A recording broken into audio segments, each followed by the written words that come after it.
Welcome to the Explainer. Okay, today we're throwing on our true crime investigator hats for an analysis that's, well, honestly, a bit different than our usual deep dives. We're going to look really closely at a series of terrifying, verified accounts of nocturnal stalkers and intruders. But listen, we aren't just here to swap spooky campfire stories. We're here to uncover the chilling, systematic patterns that are hiding inside every single one of these unsettling midnight encounters.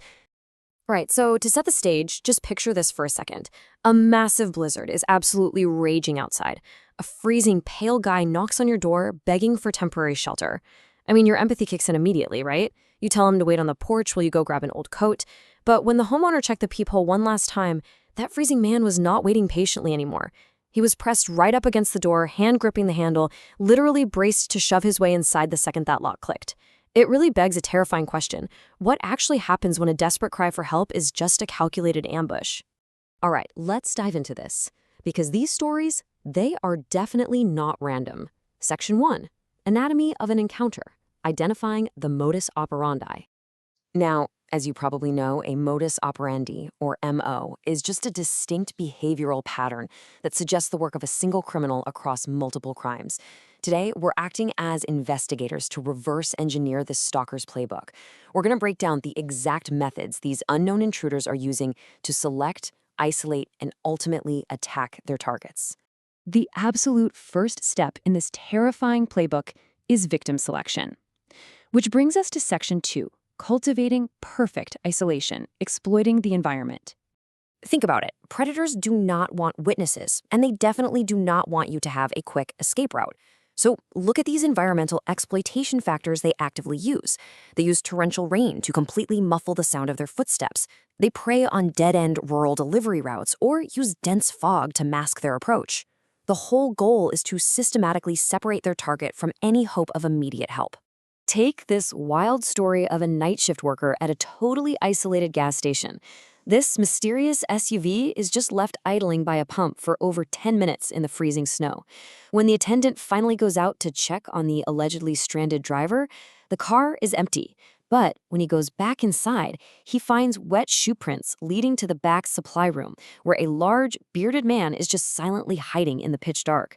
By the time the police showed up, the guy had completely vanished, leaving fresh tracks leading out into an endless dark field. That total isolation is what allows these intruders to just materialize out of nowhere and vanish unseen. So, once the target is isolated, we enter the next phase. Section 3. The innocent disguise, feigning vulnerability. Notice the stark contrast here between the presented situation and the actual hidden threat.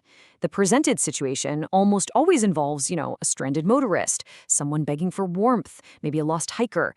But the hidden threat, it's a stress test. The intruder is actively weaponizing your own empathy just to see how close you'll let them get, setting up a calculated ambush right when your guard is totally down. We see this play out perfectly in this super chilling encounter with the pizza delivery driver. He gets sent to an isolated house and is met by a woman with these completely flat, emotionless eyes. As she takes the pizza, she starts painfully, slowly counting her cash, trapping the poor driver in this forced small talk. But it was just a stalling tactic, because right over her shoulder, the driver spots a man actively trying to break into his delivery car. The really crucial takeaway here is how this dynamic actually flows.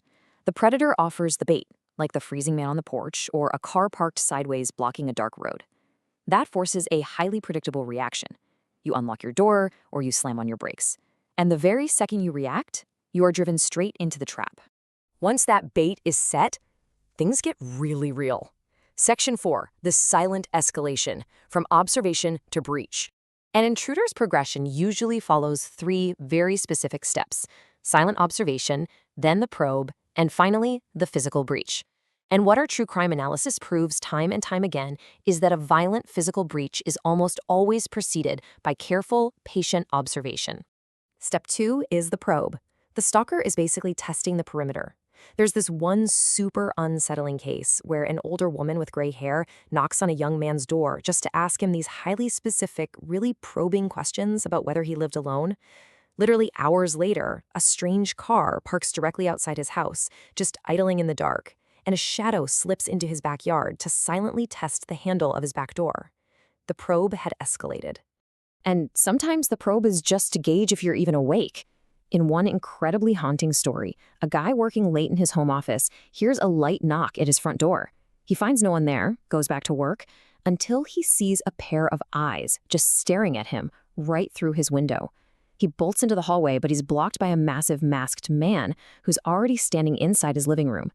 The man inside walks toward the bedroom door, stops, and then a second light knocking comes from outside the house. You guys, the intruders were silently communicating with each other through the walls.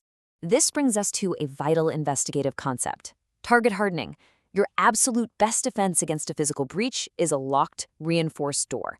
We saw this with an Airbnb guest staying in a deserted town. He wakes up to creaking floorboards and literally throws his entire body weight against his bedroom door just as a furious intruder slams into the other side, desperately rattling the handle. If that door hadn't been locked and physically hardened by the victim, that breach would have been fatal, for sure. Which leads us to the final and undoubtedly most unsettling phase of our analysis. Section 5, Motives Left Unknown, the terrifying why. Seriously, look at this. Look at how massive the chunk of this donut chart is dedicated to unknown. Based on the cases we've reviewed for this explainer, a staggering 80% feature absolutely no actual theft. Cars get broken into, homes are breached, but wallets, expensive gaming consoles, laptops, they're just left completely untouched. Robbery is very rarely the true goal of the midnight intruder. This specific quote honestly chills me to the bone. A teenager walks downstairs in the middle of the night to find a man dressed in all black, wearing a dark mask, just casually sitting at his dining room table. The intruder didn't grab the PlayStation, he didn't even attack the teenager. He just stared silently. He was specifically waiting to ambush the mother, who arrived home from her night shift just a few minutes after the intruder finally bolted. The motive wasn't property at all. The target was a specific person. And the physical evidence these predators leave behind, it absolutely proves their malicious intent. We're talking a duffel bag buried near a campsite containing what police straight up called a murder kit.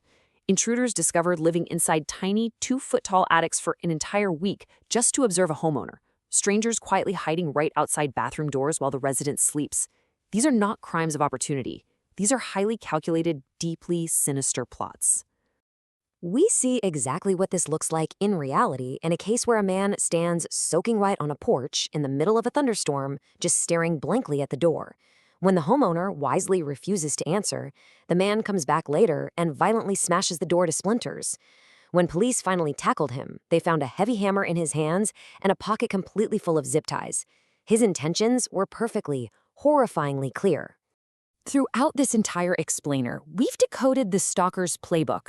The isolation, the disguise, the probe, but the ultimate unknown is still out there. So I'm going to leave you with this.